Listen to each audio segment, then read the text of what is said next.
Hello everyone, आज हमारे पास एक बहुत स्पेशल गेस्ट है। मुझे तो 720 पे भी करो, मैं HD लगूंगा।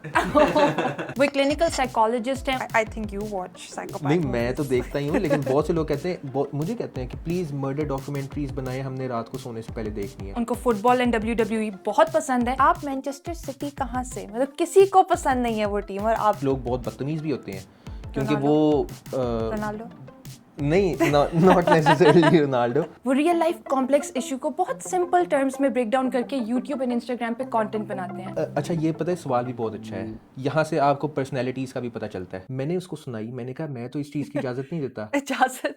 Please welcome Zia Zulfiqar. Hello. Hi guys, क्या हाल है आपका? मैं बहुत अच्छा, बिल्कुल ठीक ठाक। And it's about to be very fun. Yes. I thought the same thing. जब मैं ये लिख रही थी, I was like, हाँ, मेसी। आप अभी जाओ, ज़िया जुल्फिकार को सब्सक्राइब करो। अब देखो, वैसे realistic 8 billion people. Yeah, that is so smart. तो सबसे पहले मैंने आपको एक क्विज करने को कहा था, the Harry Potter house quiz, जिसमें आप 4 हाउसेस में से एक सिलेक्ट करते हो। The quiz kind of tells you कि आप कौन से हाउस हो। ठीक है। तो what was the answer? Gryffindor. Gryffindor means कि आप ब्रेव हो, आप शिवलरस हो, आप बहुत डिटरमिन्ड हो। जब भी आप कोई डिसीजन बनाते हो ना, तो आपने उसको पूरा ही करना होता है, एंड आप काम पहले करते हो एंड सोचते बाद में हो। Is that true? I am not surprised, बिल्कुल ठीक बात है। We have these socks for each of the houses, and because you're Gryffindor, so you will get these. Oh perfect, ये बहुत अच्छी लगेंगी मेरे पे। And by the way, मैं Ravenclaw हूँ, which means कि I'm very intellectually curious and creative, तो I'll get these. बहुत कुछ लिखा हुआ है मैंने आपके बारे में। और हमारे सॉक्स नजर आ रहे हैं। Thank you so much for coming on my show. सबसे पहले congratulations on getting 444,000 followers on Instagram. इतने ज्यादा हो गए हैं? हाँ, काफी रिसेंटली so एकदम से बढ़े हैं, and you deserve all of them. And YouTube पर भी ही हैज 414,000। इस तरह के कंटेंट में आई डोंट थिंक कि किसी के पास इतने ज्यादा फॉलोअर्स हैं in Pakistan. The type of positive content जो आप बना रहे हो, जिससे आपको सोचने पे मजबूर करता है, and it makes you think कि यार दुनिया में इतना कुछ चल रहा है, and when you go deeper it's like बिल्कुल माइंड बेंडिंग। ऐसा ही है, लेकिन इसमें अपना भी बहुत नुकसान होता है। When you go deep into topics, तो उसमें फिर बहुत ज़्यादा सर खपाई होती है, फ्रस्ट्रेशन होती है, लेकिन at the end it's all very worth it. वैसे आजकल तो आप बहुत खुश हो गए with FIFA and the world cup. और ये तो मेरा हॉलीडे सीजन है। आपके हॉलैंड ने scored a lot. I was very happy to see बस दैट। उसी पे सारी नजर है। I knew he was gonna score a lot of goals. पिछला ट्रैक रिकॉर्ड सब कुछ बहुत अच्छा है। इज अ ग्रेट एथलीट, तो आई एम नॉट सरप्राइज्ड। वैसे वो पहली दफा वर्ल्ड कप में आया ना? हाँ, पहली दफा। And after 28 years Norway qualify की है वर्ल्ड कप। और उनके आपने ओपनिंग शॉट देखी थी, वो उनकी जो वाइकिंग्स वाली पिक्चर थी, द हाँ। इंट्रोडक्शन के हम आ रहे हैं फीफा में। बहुत इंसेन। वाइकिंग से याद आया, मैंने उसकी कुछ मीम्स देखी थी जिसमें वो भाग रहा है, और इससे अगर हालैंड आपकी तरफ भागे तो वो कितना स्केरी हो, मतलब मैंने भी इमेजिन किया था, क्योंकि उन्होंने एक क्लिप रिलीज की थी, तो उसमें ये था कि वो कीपर का POV उन्होंने पर्सपेक्टिव उन्होंने लिया हुआ था कि कीपर के लिए कैसा पर्सपेक्टिव है जब हालैंड आपकी तरफ भागता हुआ आ रहा हो। तो मैंने कहा कि अगर मैं उसकी जगह, मैं कहूँगा प्लीज आप जाओ, आप कर लो जो। मुझे आपकी साइकोलॉजी डिग्री एंड उसके बाद भी जो आप, क्योंकि जब आप वीडियोस बनाते हो, the research that you do, और आप लोगों को समझते हो, एंड इट फील्स लाइक आप जो भी टॉपिक चूज करते हो ना, आप उसके बहुत डीप जाके समझते हो कि वो क्यों कर रहे थे, वो उसके बारे में क्या सोच रहे थे, वो उन्होंने कुछ और क्यों नहीं किया। तो वो पर्सपेक्टिव बहुत इंटरेस्टिंग है। तो आपने इतने साल लोगों का दिमाग पढ़ा है लिविंग इन पाकिस्तान, आपको क्या लगता है कि हमारी जो मेंटल स्टेट है एज अ कंट्री, अब उसको कैसे डिस्क्राइब करोगे? मेरे ख्याल है एक वर्ड जो सबसे पहले दिमाग में आता है, that is fear. Fear as in कोई एक्शन लेते वक्त एक एवरेज बंदा बहुत ज़्यादा ओवर थिंक करता है, और जब वो ओवर थिंक करता है तो उसके दिमाग में मोस्टली बीइंग ह्यूमंस वो सिनारियोज बैठते हैं जो बैड आउटकम्स होते हैं, कि मैं अगर ऐसे करूँगा तो ऐसे होगा। पाकिस्तान में आपके ऊपर रिस्पॉन्सिबिलिटी भी ज़्यादा है। तो fear from what? The government, the people, या फियर के हमें पता नहीं फ्यूचर में होगा क्या? एक तो अनसर्टेनिटी कि यहाँ पाकिस्तान में एक ऐसा स्ट्रक्चर, लेट्स सपोज अगर होता, मैं अगर इस चीज़ में स्टेप इन करने लगा हूँ तो 5 साल बाद, 8 साल बाद मुझे रिजल्ट्स मुझे मिल जाएंगे उस चीज़ के। लेकिन यहाँ डायनामिक्स रोज़ चेंज होते हैं, यहाँ चीज़ों की कीमतें, यहाँ प्राइसेस फ्लक्चुएट करती हैं, ट्रेंड्स चेंज होते हैं बहुत ज़्यादा। तो उस वजह से लोगों में बहुत ज़्यादा फियर होता है इस चीज़ का कि is it even worth it. और उनको शायद जब उनका टाइम गुजर जाता है, 5-6 साल गुजर जाते हैं, तब उनको रियलाइज़ होता है कि हाँ, मैं उस दौरान कर सकता था, nothing changed. Speaking of fear, जो न्यू जनरेशन आ रही है जिसके पास दुनिया की सारी नॉलेज है, they have social media, the entire world is a global village और सब इंफॉर्मेशन उनके सामने है, तो उसमें नजर आता है कि उनका फियर थोड़ा कम हो रहा है। Reminds me of a tweet आपने किया था, it's a very interesting tweet. उसमें किसी लेट्स ने सी पोस्ट इट। किया था, कैम्ब्रिज के एग्जाम्स जब होने वाले थे ओ लेवल्स के, तो कैम्ब्रिज की तरफ से एक मैसेज था कि wearing mehndi is strictly prohibited on exam days including Eid if it falls on an exam date. But उस पे योर opinion was कि they keep crying over every little thing. Mehndi is prohibited to avoid cheating, bro. यही मेरा opinion था कि there are much bigger things to worry about. अगर एक exam structure ने, अगर एक ऑर्गेनाइजेशन ने आपके लिए एसओपीज़ बनाए हैं कि ये चीज़ अलाउड है, ये चीज़ अलाउड नहीं है, आपने एग्ज़ाम देना है, उन्होंने मना किया है, it's fine. There is no need to कि आप उस बेसिस पे आप सड़कों पे आ जाओ, प्रोटेस्ट करने लग जाओ। Simply follow the rules. लेकिन कभी कभी रूल्स भी तो अनफेयर होते हैं, तो you need to stand up for yourself, नहीं? लेकिन ये rules I think they are justified. आपने ये देखना है कि स्टैंडिंग अप फॉर योरसेल्फ इसमें कितना आप किस चीज़ के लिए लड़ रहे हो। Your right to wear mehndi. Your right to a choice. हम और कुछ रेस्टोरेंट्स में जाते हैं जहाँ उनके ड्रेसिंग कोड्स होते हैं, हम तो नहीं वहाँ जाके कहते कि मेरी मर्जी, मैं जो मर्जी पहनूं। वो आपको अलाउ नहीं करेंगे based on what you want to wear, what you want to do. But ये जो न्यूअर जनरेशन है, लगता है कि वो लोग बहुत छोटी छोटी चीजों पे ऑफेंड हो जाते हैं। इसके बारे में आपका क्या ओपिनियन है? सब ऐसे एक्ट करते हैं जैसे हमें सब कुछ पता है। Often times this is not the case पर कि often times it is. Often time it is. अगर कोई चीज़ आपकी मर्जी के मुताबिक नहीं होती तो हम उस चीज़ पे बहुत जल्दी अपसेट हो जाते हैं। जो पूरी दुनिया जिस तरह से, यूनिवर्स जिस तरह से काम करती है, उसमें बहुत सी चीज़ें आपकी मर्जी के मुताबिक नहीं होती। दिस रिमाइंड्स मी, आपकी एक वीडियो थी जिसमें आपने बात किया था कि your mind can be your best friend but also your worst enemy. हम जो लाइफ जी रहे होते हैं वो हमारे दिमाग में ही चल रही होती है, हमारी reality is in our head. बिल्कुल ऐसे ही है। ये वीडियो मैंने तब बनाई थी जब मेरी स्टडी साथ साथ चल रही थी, तो उसमें पॉजिटिव साइकोलॉजी एक सब्जेक्ट होता है, वो हम पढ़ रहे थे। तो उसमें बेसिकली यही है कि लेट्स सपोज अगर कोई ट्रॉमा होता है या कोई बैड एक्सपीरियंस होता है, तो ओवर टाइम आपने उसमें से मीनिंग कैसे निकालना होता है। मीनिंग ऑफ लाइफ एक साइकोलॉजी में बहुत इंपॉर्टेंट टर्म है कि meaning of life, how do you make meaning out of bad things and even good things. अक्सर हमारे लिए बीइंग ह्यूमंस हमारे लिए मुश्किल होता है क्योंकि हम ज़्यादा फोकस करते हैं उन चीज़ों पे जो नेगेटिव होती हैं। लेट्स सपोज कि एक जार ऑफ हनी है, उसके अंदर आप एक ड्रॉप ऑफ ब्लड डाल दो जो गलत है, जो नेगेटिव चीज़ है, तो वो जो पूरा हनी है वो इम्प्योर हो जाएगा, आप उसको नहीं कंज्यूम करोगे। लेकिन अगर आप एक जार ऑफ ब्लड में एक ड्रॉप ऑफ हनी डालते हो तो वो तब भी इम्प्योर है, वो हनी उस पूरे जार को प्योर नहीं कर देगा।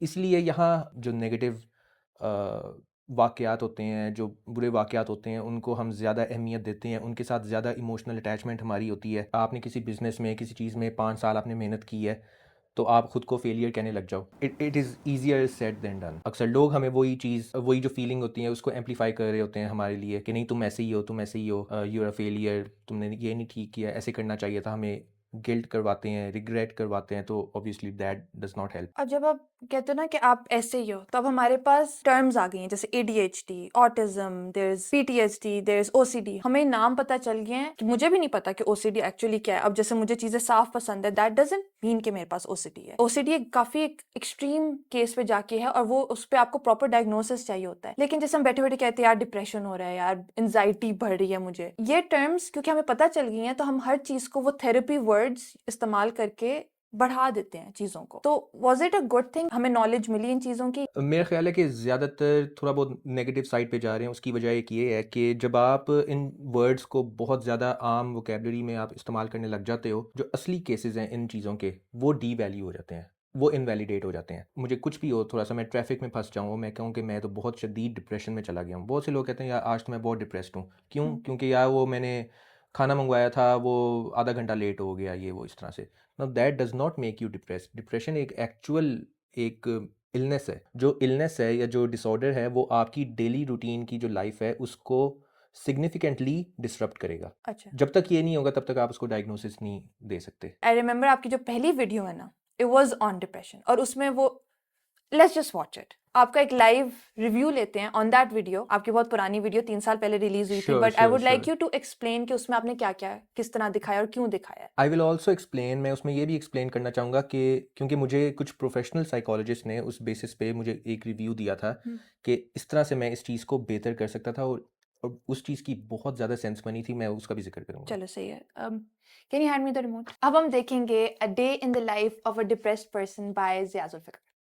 चलो देखते हैं। मैंने घर पे रिक्वेस्ट की थी कि कोई मुरझाया हुआ प्लांट है ना तो मुझे प्लीज़ दिखा दें कुछ। लकीली मिल गया।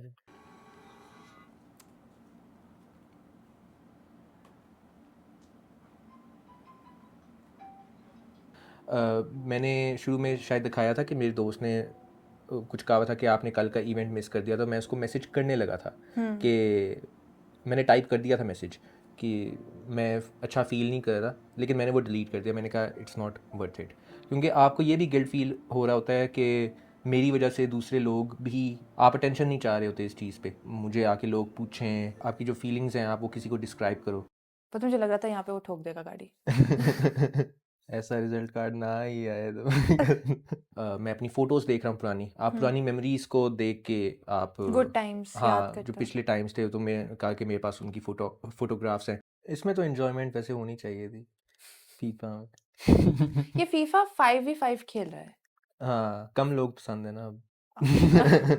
लेकिन बेसिकली यही है कि आप ट्राई कर रहे हो जो आपको यूजुअली चीज़ें पसंद हैं। मुझे फीफा वैसे पसंद है एंड आई एम ट्राइंग कि मैं उस चीज़ से अम्यूज़मेंट हासिल करूं, लेकिन इट्स नॉट हेल्पिंग, ये क्या है? क्योंकि आपको साथ एंग्जाइटी भी होती है चीज़ों को लेके। जब आपको एंग्जाइटी होती है तो आप हेयर प्लकिंग करते हो, आपके हाथ कांपते हैं यूं अनकॉन्शियसली आप हाँ कर रहे होते हो। अनकॉन्शियसली। अब इसमें ये था कि जब मैंने ये अपलोड की थी उसके बाद काफ़ी लोग थे इस पे एक फीडबैक दिया। उसमें से सबसे इम्पोर्टेंट जो फीडबैक ये था कि ये वीडियो है नॉन वर्बल, इसमें किसी भी तरह की कोई कॉन्वर्सेशन नहीं है। ऐसा दिन किसी का गुजरता नहीं है यूजुअली कि जब वो किसी से भी बात ना करे, even when he is depressed. किसी के साथ कॉन्वर्सेशन दिखानी चाहिए थी, क्योंकि अक्सर जो डिप्रेशन होता है विजुअली आपको इतना दिखता नहीं है। यू कैन नॉट टेल कि एक अगला बंदा डिप्रेशन में है या नहीं है। काम पे जाते हैं स्कूल जाते हैं, वो लोगों से आम बात कर रहे होते हैं, हंसी मजाक करते हैं, हैंग आउट वगैरह भी करते हैं। जब इस तरह के मुश्किल वक्त आते हैं हमारी जिंदगी में तो अब कहते हैं कि maybe we should go to therapy. मैंने आज तक कभी थेरेपी नहीं ली क्योंकि मेरे दिमाग में कुछ स्टिग्मास है, मे बी वो सिर्फ इसलिए क्योंकि मैंने कभी एक्सपीरियंस नहीं किया कि जैसे मुझे होता है कि मैं अगर किसी को अपने मसले बता रही हूँ तो वो नहीं समझ पाएंगे क्योंकि उन्होंने वो जिंदगी नहीं गुजारी जो मैंने गुजारी है, उनको मेरी पर्सनैलिटी का नहीं पता है। और फिर एक ये भी बात है कि वो उनको मैं पैसे दे रही हूँ कि वो मुझे प्रॉब्लम्स बताएं। तो क्या थेरेपी इन पाकिस्तान काम करती है in your experience? Therapy Pakistan में इन अ लॉट ऑफ केसेस काम करती है, लेकिन उसके साथ साथ इसके ड्रॉबैक्स नहीं, लेकिन जस्ट बिकॉज कि ये चीज़ मिस मैनेज हो रही है और इसके ऊपर कोई प्रॉपर सुपरविजन नहीं है, मिस डायग्नोसिस बहुत ज़्यादा हो रहे हैं, गलत डायग्नोसिस बहुत ज़्यादा हो रहे हैं, मेरी आंखों के सामने हुए हैं। एक क्लाइंट आता था तो वो अपना सुपरवाइज़र जो होती थी उनको बताता था कि मुझे बात बात पे गुस्सा आ जाता है, सिर्फ इतनी देर होती है उसके कहने की तो उसको बाइपोलर डिसऑर्डर, जो कि एक प्रॉपर डायग्नोसिस है, उनको फिर आगे 3-3 4-4 जो हाई इंटेंसिटी दवाइयाँ होती हैं वो उनको प्रिस्क्राइब कर दी उधर साइकाइट्रिस्ट ने। जब आप उस दवाई से हट जाओगे तो उसके विड्रॉल्स आपको शुरू हो जाएंगे। Customer cured is a customer loss. Therapy in Pakistan is difficult.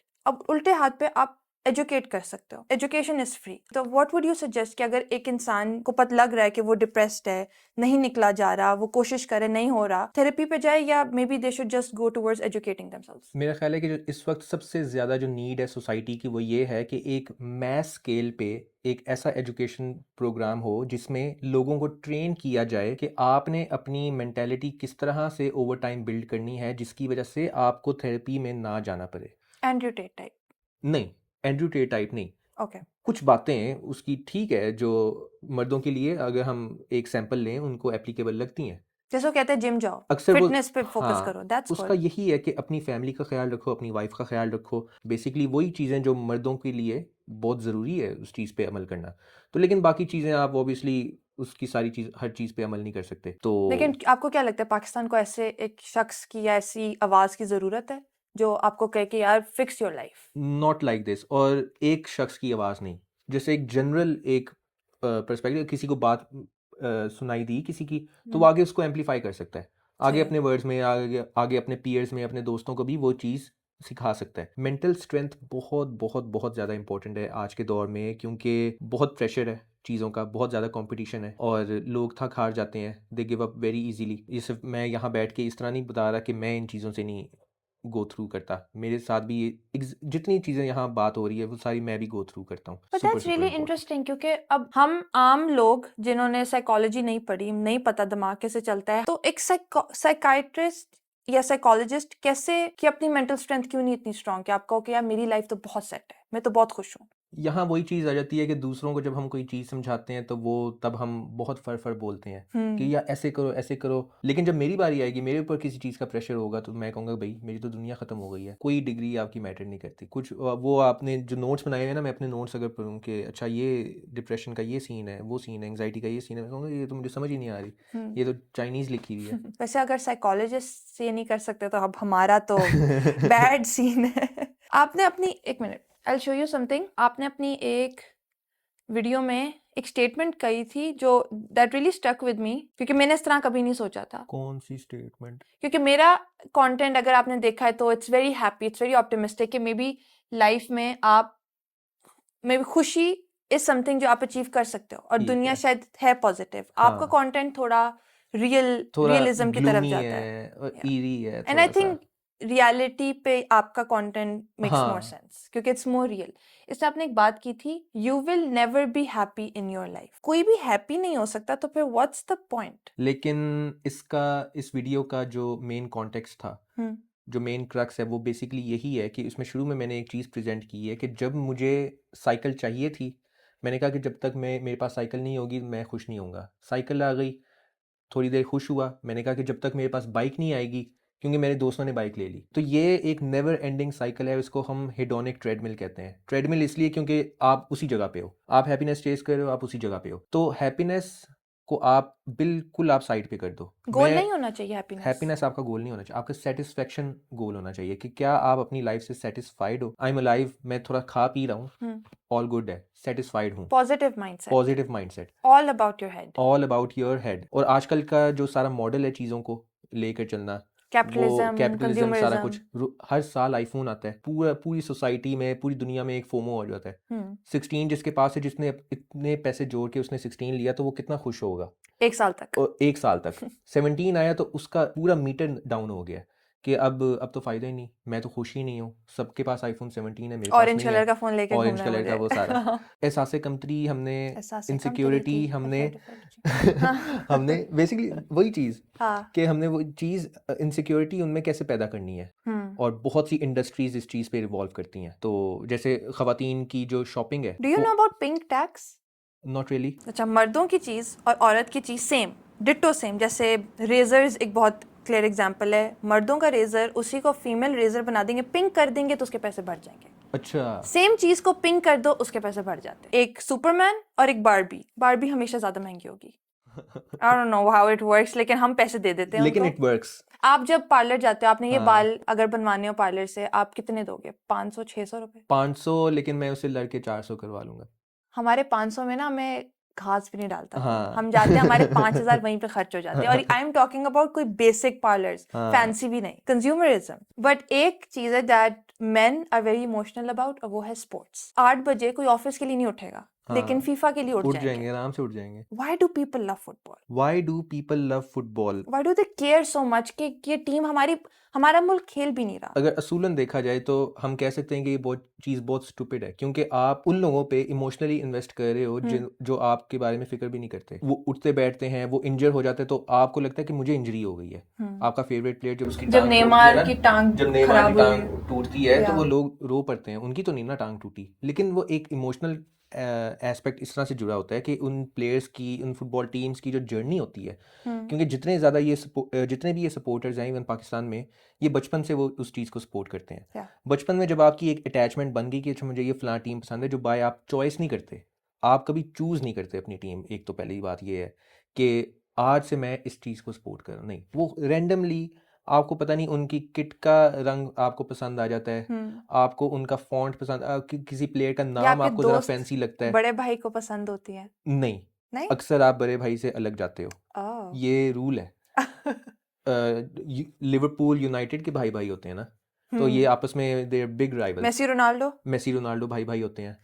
आप जब बचपन में एक डिसीजन बना लेते हो, यार मैं मेसी फैन हूँ, हाँ, पूरी जिंदगी आप उस पे लगे रहोगे। इंडियंस को लगता है कि हमारी क्रिकेट टीम बेस्ट है, पाकिस्तान कहेगी नहीं हम बेस्ट हैं, ऑस्ट्रेलिया कहेगी हम बेस्ट हैं, इंग्लैंड कहेगी हम बेस्ट हैं, और वो अपने अपने स्टैटिस्टिक्स की बेसिस पे जस्टिफाई करेंगे। जब वो नहीं जस्टिफाई कर पाएंगे तो उसके बाद कहेंगे नहीं बस जाओ, मेरी मर्जी आगे। It's a very emotional thing. Logic I think इधर बैक एंड ले लेती है, क्योंकि अब बचपन में या तो आप मैनचेस्टर यूनाइटेड देख रहे थे या बार्सिलोना देख रहे थे या आप पोर्चुगल अर्जेंटीना, आप मैनचेस्टर सिटी कहाँ से? मतलब किसी को पसंद नहीं है वो टीम और आप अब मैं आपका स्कूल कमरा भरा हुआ है उसके पोस्टर से।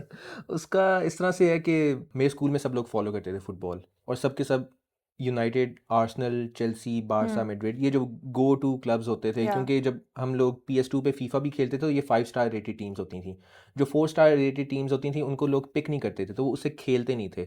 जब आप एक 5 स्टार टीम से खेलते हो तो आप इनडायरेक्टली उसके फैन भी बन जाते हो। अब city was not that good. मैंने फुटबॉल देखना तब शुरू की थी जब 2010 का वर्ल्ड कप था। फोमो बेसिस पे मैंने देखना शुरू की थी, क्योंकि मैं हर दोस्त देख रहा था, वो बातें करते वाका होते थे, वाका वाला। तो मैंने कहा कि हाँ एग्जैक्टली वही वाला। तो फिर मैंने कहा कि यार मुझे भी देखना चाहिए। वो बाय चॉइस मैंने देखी। मैं स्पेन को देख रहा था, Spain one the world cup, तो वो काफ़ी हाईलाइटेड थी। ट्रांसफर सीजन शुरू हुआ था। उस दौरान एक प्लेयर था David Silva, who played for Spain. तो वियर्डली पता नहीं, बस वो थोड़ा सा मुझे अट्रैक्टिव लगा। अट्रैक्टिव इन अ सेंस कि the name, the style of play इतना मैंने देखा नहीं था, उसकी लेकिन वजह एक से जीता थे? वियर्ड, नहीं उसकी वजह से नहीं जीते थे। He barely played in that world cup. वो उस दौरान बहुत और दूसरे बहुत प्लेयर्स थे, इनिएस्टा, शावी वगैरह बहुत प्लेयर्स थे। ये था, लेकिन उसका ट्रांसफर मैंने देखा था, फेसबुक इस्तेमाल करते होते थे। He was moving from Facebook times. Valencia to Man City. के बाद मैंने कहा कि ठीक है, मैं ज़्यादातर उन क्लब्स की तरफ या उन चीज़ों को ज़्यादा सपोर्ट करता हूँ जो बाकी नहीं कर रहे होते। Underrated, underdogs. अंडरडॉग्स भी कह सकते हो। दूसरा ये कि मुझे बस थोड़ा सा वो एक है कि कि मेरी चीज है। मैं अपना अलग रहा हूँ, क्योंकि ये चीज़ तब मुझे कंफर्म हुई थी जब मेरा एक दोस्त है जो मेरे सिटी को सपोर्ट करने के 4-5 साल बाद 2013-14 वाला सीजन था, उसमें मैन सिटी ने स्पर्स को 6-0 हराया था। Now that's a huge statement win. अब अगले दिन स्कूल आके कहते हैं कि आज से मैं मैन सिटी फैन हूँ। मैंने उसको सुनाई, मैंने कहा मैं तो इस चीज़ की इजाज़त नहीं देता। इजाजत। इजाज़त, बेसिकली इजाज़त। मैंने कहा मैं इस चीज़ की इजाज़त नहीं देता। I can not let this happen. मैं होऊंगा सिर्फ, और एंड तक स्कूल में मैं ही था। आई सॉ दिस रील आपने बनाई थी, द ट्रॉफी। हम्म, ये इसके पीछे क्या था? व्हाई इतना स्पेशल क्यों था ये आपके लिए? मैंने आज तक जितनी चीज़ें खरीदी हैं, ये एक ऐसी चीज़ है जिस पे मैंने एक दफ़ा भी नहीं सोचा। जब मैंने इसका वो कोई ऐड था, पता नहीं क्या था, तो मैंने कहा अभी और इसी वक्त मुझे चाहिए। बचपन की एक छोटी सी ख्वाहिश होती है, जब हम पहले WWE की बेल्ट्स देखते थे तो हम कहते थे, हाँ वो भी है। Yes, I saw it, this one. हाँ दिस वन एग्जैक्टली। तो पहले दो ये बेल्ट्स पहन के बैठे दो हो। बेल्ट्स, मैंने कहा जितना कुछ है ना दे दो, प्रॉप्स के तौर पे काम आएगा। ये है हेडोनिक हैप्पीनेस। मतलब कि ये इसकी जो खुशी है ये ट्रॉफी लेने की, मैं वीडियो में कितना खुश हूँ। बहुत खुश लेकिन हूँ। मैं 2 दिन बाद के बाद, अब मुझे नहीं पता कहाँ पड़ी ये ट्रॉफी। लेकिन बचपन में आप अम्मा अब्बा को कहते थे कि वो टॉय शॉप के ऊपर पड़ी होती WWE की बेल्ट्स, तो मैं उनको कहता था मुझे लेकर दें। वो कहते ना, नहीं। तुम लोगों ने लड़ना है आपस में, भाइयों ने लड़ना है आपस में। बहुत बचपन में मेरा बबल बर्स्ट कर दिया था किसी ने कि ये फेक है, सब स्क्रिप्टेड होता है, क्योंकि मैं सोची थी यार ये कैसे एक मैच में इतना मार खा के अगले में कैसे आ जाते हैं। तो किसी ने मुझे बता दिया और उसके बाद से मैं नहीं देख सकी दोबारा। जो लोग WWE देखते हैं उनको भी पता है कि ये चीज़ स्क्रिप्टेड है, लेकिन उनको बिल्कुल इस चीज़ की परवाह नहीं है, और ना मुझे है। उसमें जो स्टोरी लाइंस चलती हैं वो हम अपने साथ बहुत ज़्यादा रिलेट कर सकते हैं, क्योंकि उसमें फ्रेंडशिप्स, उसके बाद बिट्रेयल्स वगैरह सब कुछ हम स्टोरी लाइंस फॉलो करते हैं।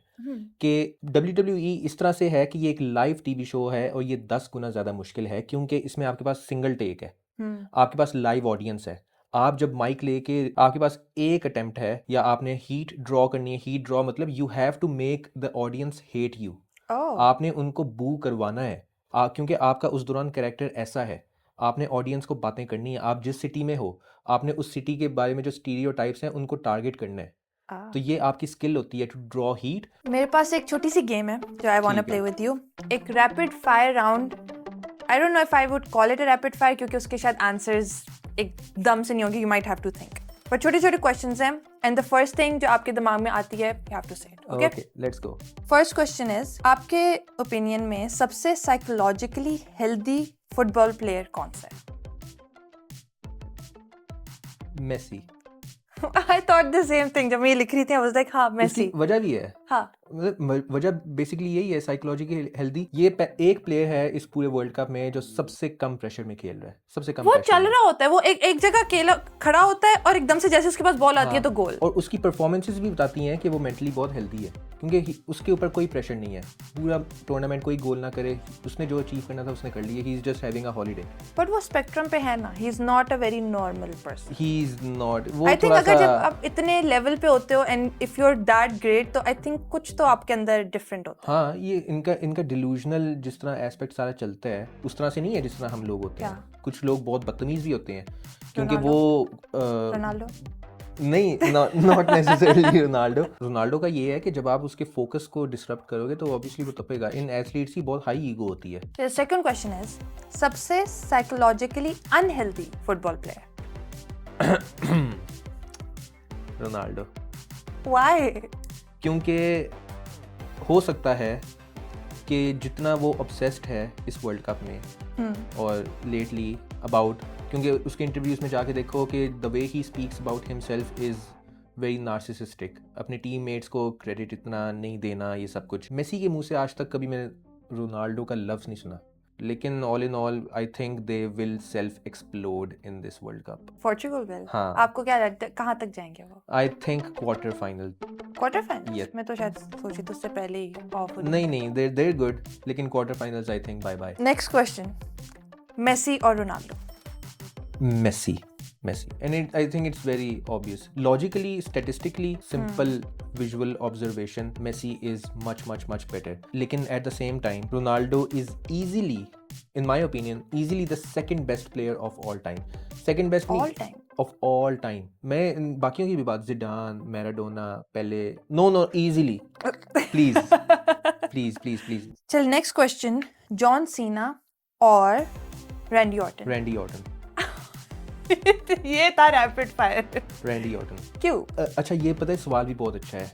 यहाँ से आपको पर्सनैलिटीज़ का भी पता चलता है। इवन विद मेसी और रोनाल्डो आपको पर्सनैलिटीज़ का पता चलता है। मैं किसी को देख के किसी से 5 मिनट बात करूँ, ये रोनाल्डो फैन है। मैं, आपको क्या लगता है मैं क्या हूँ? I think Ronaldo. मेसी? लेकिन नहीं, मेरा अपना ओपिनियन नहीं है, इन्फ्लुएंस्ड है बहुत ज्यादा। हाँ, आई एम नाइदर। तो यहाँ थोड़ा सा हाँ। मिक्स मैच है। Randy Orton easily, he is a very good artist in a way कि जब उसने अपना कैरेक्टर पोर्ट्रे करना है of a villain, of a viper, of a legend killer, जो उसको टैग्स मिले हुए हैं WWE में, तो वो एक ऐसे टैग्स हैं जो उसने इस तरह से अर्न किए हैं। People used to hate him in real life, और वो उसको जाते जाते बातें करते थे। वो इतना उसका गंदा कैरेक्टर उसका बन गया था और he was very good at it. अब वो चीज़ आपके साथ कनेक्ट इस तरह से करते हैं, ये नहीं कि मैं भी उस तरह से हूँ, लेकिन जब आप अक्सर हमने देखे मूवीज़ में हम विलन्स को सपोर्ट करते हैं। बैटमैन और जोकर में जोकर लोगों को पसंद है। ये ऐसे कैरेक्टर्स होते हैं जो आपको एक अलग दुनिया में लेकर जाती है, एक अलग रियलिटी आपको देती है कि यार लोग ऐसे भी हो सकते हैं। साइकोपैथ्स हमें इसलिए पसंद है क्योंकि हमें वो आपको एक ह्यूमंस का अलग वर्जन दिखाते हैं कि लोग ऐसे भी हो सकते हैं। People watch psychopath movies as comfort shows. I think you watch psychopath. नहीं, मैं तो देखता ही हूँ, लेकिन बहुत से लोग कहते हैं, मुझे कहते हैं कि प्लीज मर्डर डॉक्यूमेंट्रीज बनाए, हमने रात को सोने से पहले देखनी है। मैंने कहा ये क्या बात है? आपने ऑब्सेशन देखी है? ऑब्सेशन अभी तक नहीं आप देखी। देखिए, आपको अच्छी लगेगी, आपको बहुत अच्छी लगेगी। I will watch it. ठीक है, एक ऐसी psychological habit that everyone should just quit. Instant gratification, जो भी चीज़ आपको फ़ौरन से सेटिस्फाई कर रही है, जिसकी डोज आपको बार बार आपको इंक्रीज्ड आपको चाहिए, वो चीज़ आपके लिए इतनी अनहेल्दी है। आई थिंक हमने अपनी वीडियो में भी डिस्कस किया था इस चीज़ का, इंस्टेंट ग्रेटिफिकेशन, कि जो चीज़ फ़ौरन मिल जाए, जल्दी मिल जाए, वो आपको बहुत आपका नुकसान करेगी। Scrolling, doom scrolling. मैं अपना लैपटॉप यूँ खोलता हूँ और अभी लोड हो रहा है, ठीक है, अभी उसमें वो पासवर्ड वाली ऑप्शन नहीं आई उसमें, तो लेकिन जितना टाइम मेरे में इतना भी सब्र नहीं है कि मैं उसका थोड़ा सा वेट कर लूँ। मैं अपना फ़ोन उठा लेता हूँ और उसके बाद मैं आधा घंटा भी मैंने ज़ाया किया है। I am in the same boat as them. तो मैं देखूंगा बार बार ये वीडियो के बाद। This is a therapy session, reverse therapy. अच्छा, most overrated self help advice? I think eating healthy. मुझे लगता है इट्स ओवररेटेड। आई थिंक आपको फास्ट फूड खाना चाहिए। Eating healthy is overrated. नहीं, रुक जाओ। ईटिंग हेल्दी इतना ज़्यादा इंपॉर्टेंट है, specially your sugar intake. Lots of sugar has the potential to make you depressed. लेकिन चॉकलेट्स से आपको डोपामीन मिलता है, नहीं? हाँ, तो डोपामीन मिलता है, ठीक है, गुड फॉर यू, लेकिन आपको उतना ही डोपामीन आपको बाकी हेल्दी चीज़ों से, आपको स्टेक में भी आपको उतना ही मिलता होगा। आप रोज़ स्मैश बर्गर खाओगे तो आपको वो चीज़ मज़े की नहीं लगेगी। बन के बगैर खा लो। नहीं, ये तो फिर देखो। अच्छा, ऐसे आप बताओ, most overrated self help advice? Self help advice नहीं है, लेकिन एक जो चीज़ है ना, लोगों को बताई जाती है कि you don't owe anyone anything. You may not owe an explanation, लेकिन आप ये लाइफ इस तरह से चलती नहीं है। हम कनेक्टेड बीइंग्स हैं, हम एक दूसरे के साथ कनेक्टेड हैं, हम ह्यूमन बीइंग्स हैं। ईगोइस्टिकल थोड़ी सी स्टेट बन जाती है जहाँ आप कहते हो कि you don't owe anyone anything. वहाँ रिश्ते मेरे बहुत ख़राब होते देखे हैं जब लोग ये मेंटेलिटी अपना लेते हैं। अब टीच मेरा यू एक तो सवाल है, हाँ मेरा एक बहुत मज़े का मुझे सवाल लगता है ये कि, और इसका जवाब मैं नहीं दूंगा, ये सिर्फ आपका सवाल है। सवाल ये है कि इफ़ यू हैड 20 सेकेंड्स, जब पूरी दुनिया आपको सुन रही हो, if the entire world could hair you for 20 seconds, कि आपका टाइम स्टार्ट है, टाइम स्टॉप है, तो आप क्या बोलोगे? प्रेशर। अच्छा रुको 20 सेकेंड्स। सबको आवाज आई है। आपको दुनिया में कुछ भी नहीं पता, आपको जो लग रहा है आपको पता है, यू डोंट नो एनीथिंग। आपको हमेशा अपने आप को एजुकेट करना है, रिसर्च करना है। कोई भी आपके पास ओपिनियन होना चाहिए, उसके पीछे बेसिस होने चाहिए, और आपका अपना माइंड ओपन रखना चाहिए इन ऑर्डर कि आप दूसरों की बातें सुन सको और एक डिफरेंट ओपिनियन सुन सको।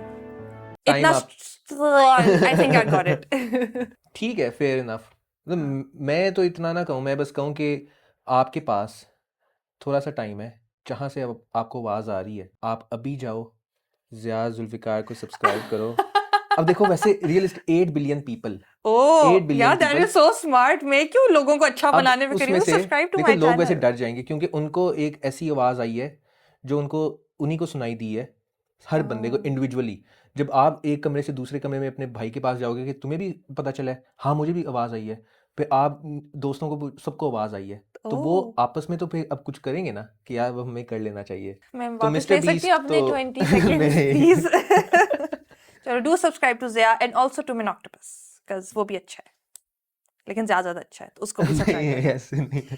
चलो next question. One thing Pakistani parents should hear. I think let your kids explore, let your kids be human. Be human beings. उसमें पेरेंटल सुपरविजन बहुत इंपॉर्टेंट चीज़ है, बहुत ज़्यादा इंपॉर्टेंट चीज़ है। आपको नज़र रखनी चाहिए अपने बच्चों पे at for a certain age. अब वो सर्टेन एज तक अगर वो ठीक है ना, तो उसके बाद आगे के वो सेट होंगे। लेट सपोज वो 18 19 तक आपने उनको सुपरवाइज की है कि अच्छा यार आपका कौन दोस्त है, क्या होता रहता है आपकी लाइफ में, ये सारा कुछ करना चाहिए पेरेंट्स को, ठीक है, एक नरम लहजे में रहते हुए। उसके बाद जब आप उसको छोड़ दोगे ना, there is a very less chance कि वो गलत रास्ते में निकलेगा। वो आपको भी ज़्यादा ट्रस्ट करेंगे, आपसे डरेंगे नहीं। एक ऐसी चीज जो हर पाकिस्तानी बच्चे को सुननी चाहिए। ये वो वाले 20 सेकंड्स नहीं है, ये एक्चुअली लाइफ हाँ, बेहतर ये करने यहाँ वाली मैं है। थोड़ा लॉक इन हो गया हूँ। Be useful to others. जब हर बंदा एक दूसरे के लिए यूजफुल हो जाएगा तो आपकी भी बारी आएगी, क्योंकि ये नेटवर्किंग का ज़माना है। यहाँ networking is a very top skill in today's world. Network is your network. हाँ बिल्कुल, कि आपने लोगों इंटरेस्टिंग। के साथ तल्लुकात बनाने जहाँ आपको भी फ़ायदा हो रहा है, ठीक है, आप सेल्फिश हो उसमें, आपको भी फ़ायदा हो रहा है और आप दूसरों को भी फ़ायदा दे रहे हो। आपको पाकिस्तान में या पाकिस्तान की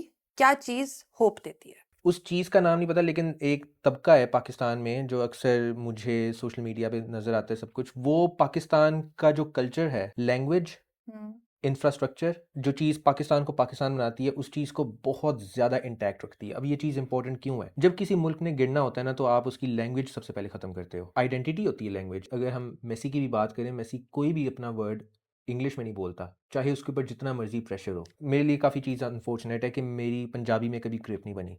जब मैं लोगों को पंजाबी में बात करते देखता हूँ तो मुझे बहुत ज़्यादा फोमो होता है कि यार मुझे भी आती होती। मेरी तो पंजाबी सिर्फ तब निकलती है जब मैंने मैकेनिक से बहस करनी हो। मुझे पश्तो बहुत खूबसूरत लगती है। पश्तो इतनी खूबसूरत लैंग्वेज है, उसके गाने बहुत समझ नहीं आती, लेकिन वो बहुत प्लेजेंट, वो बहुत एक ज़्यादा है ना, प्लेजेंट वो होते हैं। कौन सा है वो? जनान, नहीं नहीं नहीं नहीं नहीं, अली, वो जो अली जफर ने वो जिसका जो ओजी पश्तो गाना था, एक बीबी शीनी भी, बीबी बीबी शी, शीरी। हाँ बीबी शीनी, हाँ वो बहुत गाना खूबसूरत शायद वो मेरा गाना। इंट्रो था, वो मेरा इंट्रो था to Pashto. Back to your question कि जो लोग इस चीज़ में कंट्रीब्यूट कर रहे हैं ना, मेरा ख्याल है कि ये मेरे लिए एक होप है। अच्छा हम जा रहे हैं towards the end of our sadly, talk, but मेरे पास एक दो सवाल है that I would like to end on. ठीक है। आपको आज जो भी पता है, आपने अपने पूरे एक्सपीरियंस में जितना कुछ सीखा है, even in content creation and stuff, 18 साल वाला ज़िया, उसको आप क्या बताओगे? और अगर 18 साल वाला ज़िया आज वाले से बेहतर हो, उसको मैं क्या ही बताऊँ। उसे कहो भाई जो तुम करो ना यही करते रहना, चेंज मत होना। लेकिन नहीं, आई थिंक मैं टाइम एक ऐसी चीज़ है जो एक स्केरी कॉन्सेप्ट है। ये गुजर गया, टाइम फिल्म डजंट एग्जिस्ट बिल्कुल गुजर बाय द गया। वे। टाइम टाइम एक वो इल्यूजन है, क्वांटम इल्यूजन है जिसमें हम फंसे हुए हैं, पर वो टाइम डजंट आप एग्जिस्ट। अपनी वीडियो का उसमें हवाला दे कि वो मेरी चीज़ नहीं है। वो मेरे अलग पॉडकास्ट पे होगा। लेकिन टाइम है, आपको आपको मुख्तसर टाइम मिला है और आपने उसको वेल करना है, and you have to make the most, make sure कि time is on your side.